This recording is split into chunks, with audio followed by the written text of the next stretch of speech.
BFM Business, BFM Crypto, le club. Et le Bitcoin qui, lui, pendant que les marchés actions enchaînent une nouvelle hausse aujourd'hui, reste au-dessus des 30 500 $. Encore une fois, aujourd'hui, le Bitcoin. Nos experts crypto sont avec nous. C'est le club BFM Crypto comme chaque jour, à peu près à l'heure du goûter. Il est 16h38. Faustine Fleuret nous accompagne aujourd'hui. Bonjour Faustine. Bonjour Guillaume. Vous êtes à la tête de l'ADAN, l'Association pour le développement des actifs numériques. Vous venez tout juste d'être réélu d'ailleurs. Félicitations. Exactement. Merci. Pour un deuxième mandat. Il peut y en avoir un troisième d'ailleurs à l'ADAN ou c'est comme à l'Élysée, on n'a pas Non, c'est possible. C'est possible. Ah d'accord. Donc jamais 203. On n'en est pas là. On verra. Vous venez tout juste d'être réélu, en tout cas bravo. Et Jérémy Lebescon aussi qui nous accompagne. Bonjour Jérémy. Ravi de vous retrouver pour la newsletter 21 millions, journaliste chez Capital. Merci de nous accompagner une nouvelle fois aujourd'hui Jérémy. On peut parler des NFT, des NFT en souffrance avec la chute libre des valorisations d'un certain nombre d'avatars comme les board apps par exemple, mais pas que. Certains ont perdu jusqu'à 90% de leur valeur en un an. Que se passe-t-il ? Oui, bien, cela semble une ritournelle assez régulière, Guillaume. Alors, on parle en effet des board apes qui ont perdu 70 à 90% de leur valeur en un an. C'est une chute qui s'est véritablement accélérée ces dernières semaines. Et il y a plusieurs raisons. Alors, il y a certains observateurs qui ciblent la place de marché Blur, dont on a beaucoup parlé sur ce plateau. Blur qui aurait un mécanisme qui incite finalement à la baisse des prix, tout simplement parce qu'elle incite les traders à enchérir sur des NFT, sur des profil pic, sur des collections. Le problème, c'est qu'à force d'enchérir et à force d'emmagasiner ces avatars, ces NFT, les traders doivent ensuite les revendre tout simplement pour récupérer la liquidité. Donc cela donne une chute des prix et des prix planchers un petit peu en cascade. Néanmoins, comme John Karp, qui est le cofondateur de la NFT Factory, nous l'avait dit à Capital, s'il n'y avait pas Blur, il y aurait d'autres acteurs. Et il faut peut-être aller chercher la raison ailleurs, Guillaume. Bon, et alors on va la trouver où la raison ? Et surtout, est-ce que ces NFT vont se relever ? Alors, je pense qu'il y a une lassitude du marché. Vous savez, les profils pics, il y en a eu des dizaines, des centaines, des milliers ces dernières années, et la plupart avec beaucoup de promesses. Il y a eu des arnaques. D'ailleurs, c'est un marché qui est vraiment catégorisé par ce segment de NFT, donc des NFT dont on sert pour les réseaux sociaux en termes d'avatar. Et en fait, peu de promesses ont été tenues. L'une des collections les plus célèbres, les Bored Ape, doivent normalement sortir un jeu vidéo. Enfin, le studio Yuga Labs doit sortir un jeu vidéo, et un jeu vidéo, ça coûte une fortune à développer. Alors, ils ont les moyens, néanmoins, ont-ils le savoir-faire ? Et ce jeu vidéo-là se fait attendre.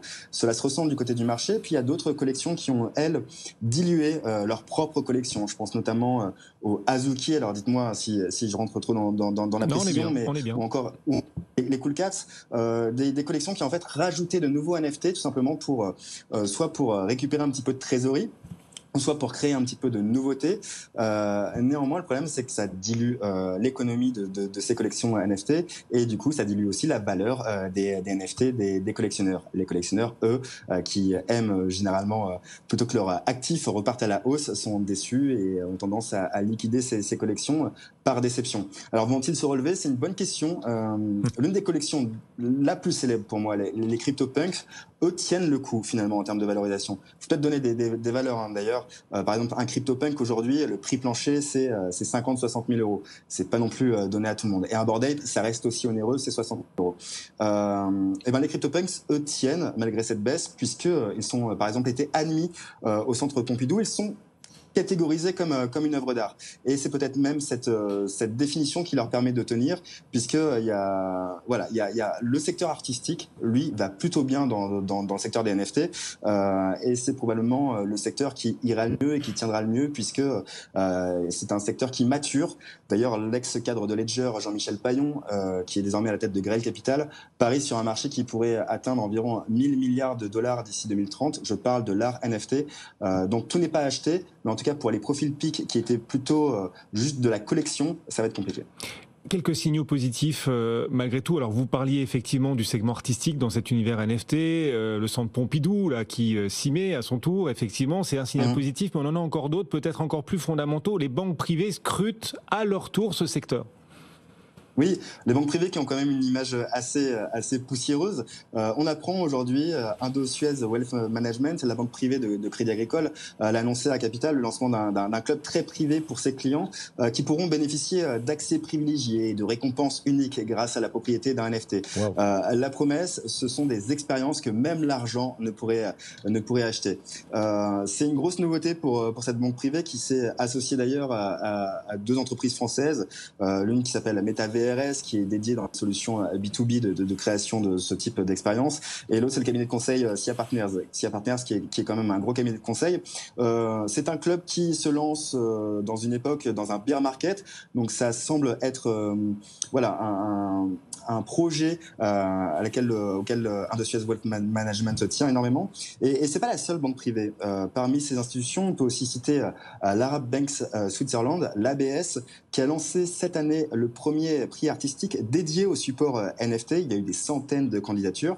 Et d'ailleurs, l'ABS a, en partenariat avec la NFT Factory, investi dans une collection NFT, des œuvres sélectionnées par la NFT Factory, des œuvres qui peuvent parfois atteindre plusieurs dizaines de milliers d'euros. Et c'est bien le signe qu'il y a de l'intérêt en termes de patrimoine, en termes d'actifs patrimoniaux de la part des banques privées. Et je peux même citer aussi UBS, récent acquéreur de Crédit Suisse qui ont de grosses difficultés, qui avait un programme de collection NFT. Et ce programme a été maintenu malgré les difficultés de Crédit Suisse.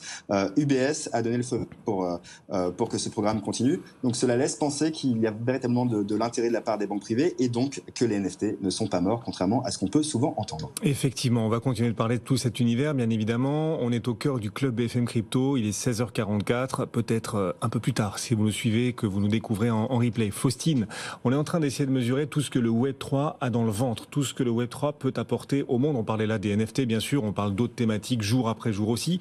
Et puis avec vous, on va parler, qui aurait cru qu'on parlerait de ça dans ce rendez-vous chaque jour, on va parler pornographie. Les débats au Sénat se sont finalisés il y a quelques jours sur le projet de loi sécuriser et réguler les espaces numériques.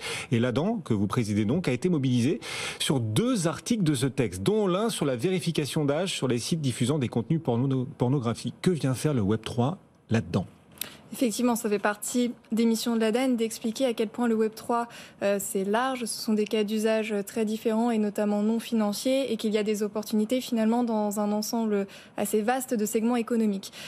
Donc ce projet de loi sécuriser et réguler les espaces numériques vient traiter d'un sujet effectivement peu commun dont on n'a jamais pu parler, qui est la prévention de l'accès des mineurs aux sites pornographiques, qui est en fait, ce sont des accès qui sont interdits aujourd'hui, c'est dans la loi. Cependant, il y a encore de grosses problématiques et des brèches, puisque à la fois des rapports parlementaires, mais des autorités comme l'ARCOM ou la CNIL ont révélé qu'il y avait des millions de mineurs qui aujourd'hui pouvaient néanmoins accéder à ces contenus inadaptés. Ce projet de loi qui a été adopté au Sénat la semaine dernière vient renforcer finalement une loi qui existe déjà pour la confiance dans l'économie numérique et qui prévoit déjà qu'en fait ces sites internet puissent restreindre l'accès aux mineurs en vérifiant leur âge. Et donc pour nous, ça a été l'occasion de mettre en avant des solutions qui vont en fait réconcilier beaucoup d'objectifs qui paraissaient irréconciliables avant l'avènement du Web3 et des technologies. C'est ça, des solutions par le Web3. Ouais. Tout à fait. La possibilité de restreindre l'accès à certains utilisateurs parce que des personnes mineures, donc en vérifiant qu'ils ne sont effectivement pas majeurs, sans pour autant atteindre à la vie privée, à l'atteinte de leurs données à caractère personnel pour des raisons éthiques, mais aussi en matière de réglementation, notamment le fameux RGPD. Donc c'est des solutions d'identité décentralisée que l'on souhaite mettre en avant dans le cadre de ces débats et que l'on souhaite rendre possible, puisque ce que doit préciser ce projet de loi, ce sont les modalités techniques par lesquelles les sites vont devoir vérifier l'âge. Et donc ces identités décentralisées vont permettre finalement, si on leur laisse la possibilité d'exister, pour des utilisateurs de prouver qu'ils sont majeurs sans donner un certain nombre d'informations, son nom, sa date de naissance exacte et donc son âge exact. On a juste besoin de dire qu'on est majeur pour y accéder. On a juste besoin de donner cette information-là. Et ces solutions d'identité décentralisée le permettent, ce qui n'était pas possible au demeurant. Et ce même projet de loi entend également créer un régime sur les jeux Web3, après de longues discussions entre les autorités de régulation et certaines entreprises du secteur, une définition des jeux à objets numériques monétisables, on les appelle les JONUM. Les JONUM, effectivement. Eh bien, une définition a été adoptée par le Sénat. Qu'est-ce qu'on peut dire de cette définition, donc je répète pour ceux qui n'auraient pas suivi, des jeux à objets numériques monétisables? Voilà, on parlait des NFT, donc c'est un exemple de cas d'usage NFT dont la France se saisit aujourd'hui pour lever une situation relativement confortable pour ces nouveaux types de jeux vidéo Web3, donc ces JONUM, qui ne savaient pas vraiment sur quel pied danser, puisqu'il existait une menace sur le fait que ça puisse être des jeux interdits parce que qualifiés de jeux d'argent et de hasard, qui sont, sauf exception comme le casino par exemple, interdits en France. Donc il y avait cette situation relativement floue pour ces nouveaux porteurs de projets, de jeux, de est-ce que je suis autorisé sous la loi française parce que je suis qualifié comme un jeu d'argent de hasard, ou est-ce que je suis autre chose? Et effectivement, ce qui est venu clarifier le projet de loi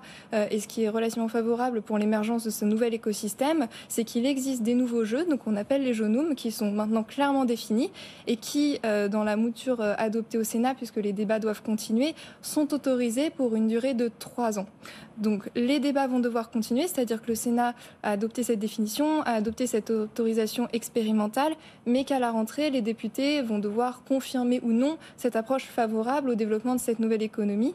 Et il va y avoir des enjeux pour venir clarifier un certain nombre de choses.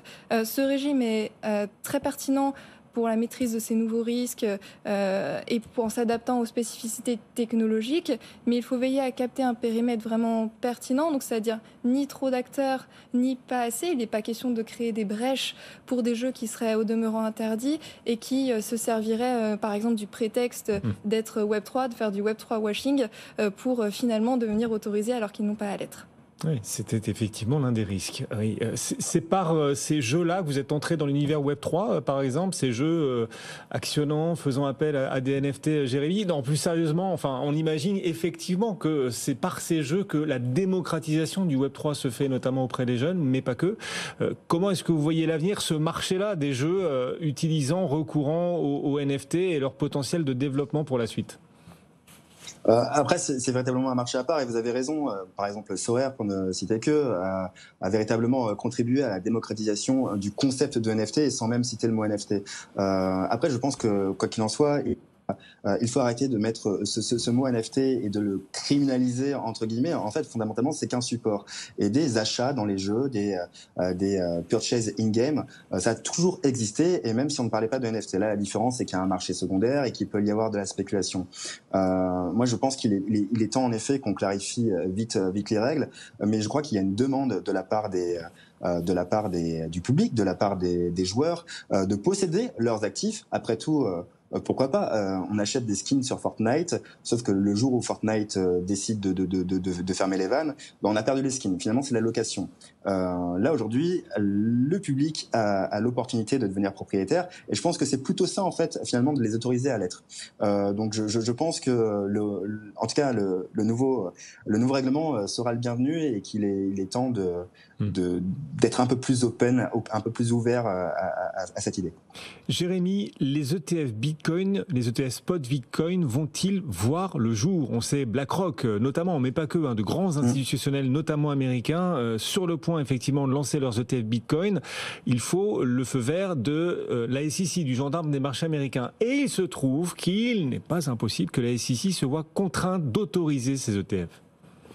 Oui, les ETF Bitcoin, c'est l'Arlésienne depuis des années, et vous avez raison, ça ne tient qu'à la SEC. Il y a eu plusieurs demandes, et par le passé, on pouvait justifier le fait que ces demandes d'autorisation d'ETF spot soient refusées, tout simplement parce que à l'époque, le marché était peut-être pas encore assez actif, parce que ça ne reposait pas sur des brokers suffisamment sérieux. Le marché n'était peut-être pas tout simplement mature. Là, aujourd'hui, ça devient compliqué, en effet, pour la SEC de justifier ces refus d'ETF. Et c'est pourquoi Grayscale, qui est un trust, finalement, en effet, attaque en justice la SEC, tout simplement parce que la SEC a déjà autorisé des ETF sur Bitcoin, mais des ETF à effet de levier. En fait, des produits financiers qui sont plus risqués.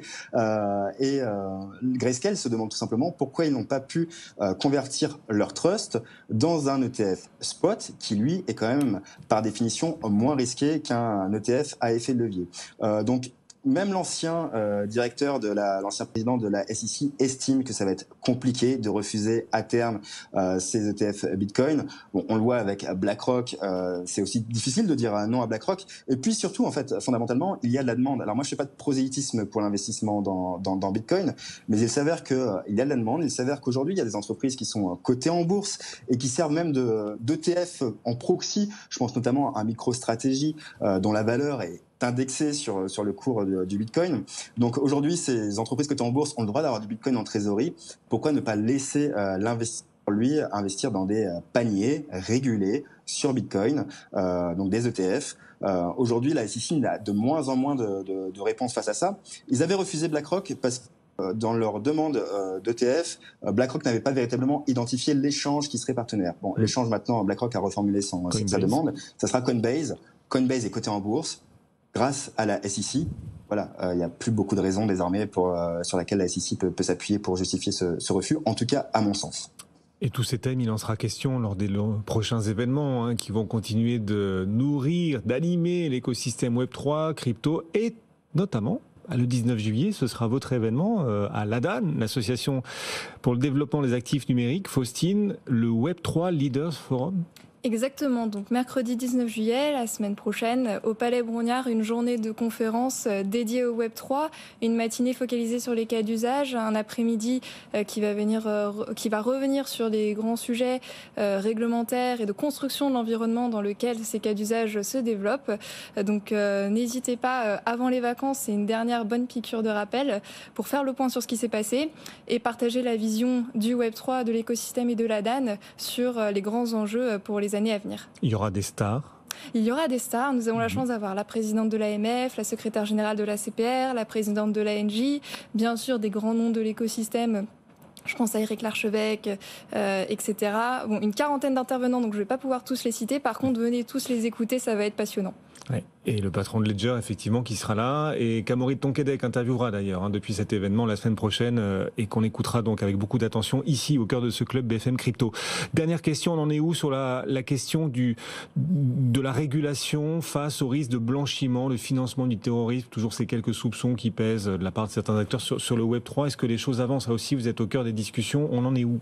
Alors, pour rappel, les prestataires de services sur actifs numériques français sont déjà soumis à la réglementation lutte contre le blanchiment et le financement du terrorisme. Ensuite, il y a une réforme actuellement en Europe qui va venir harmoniser, que ce soit pour les marchés cryptoactifs, mais en fait l'ensemble des entités assujetties, les règles auxquelles elles doivent se plier en matière de LCBFT selon l'acronyme. Et donc l'année dernière, on avait beaucoup parlé du règlement TFR, transfert de fonds ou travel rule, qui avait été adopté. Il y avait eu un accord politique en même temps que MiCA. Le calendrier de l'ensemble de la réforme est un petit peu éclectique et en ce moment, il y a des discussions entre les institutions européennes, les fameux trilogues, sur le règlement AMLR qui vient établir des exigences générales sur l'ensemble de ces acteurs en matière de LCBFT. Donc des discussions très importantes. Pour ceux qui nous écoutent en direct à la radio, à la télé, vous inquiétez pas, il y aura le replay si vous voulez bien pouvoir le temps de noter tous les acronymes. Le replay à suivre sur notre site BFM Bourse et notre fil BFM Crypto.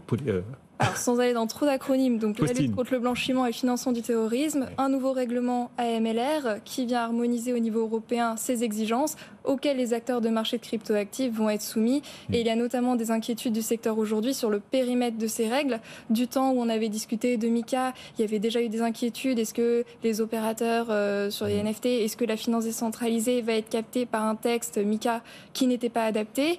La solution pragmatique et réaliste avait été MiCA n'est pas le bon véhicule, menons des réflexions à plus long terme pour voir pour une réglementation spécifique.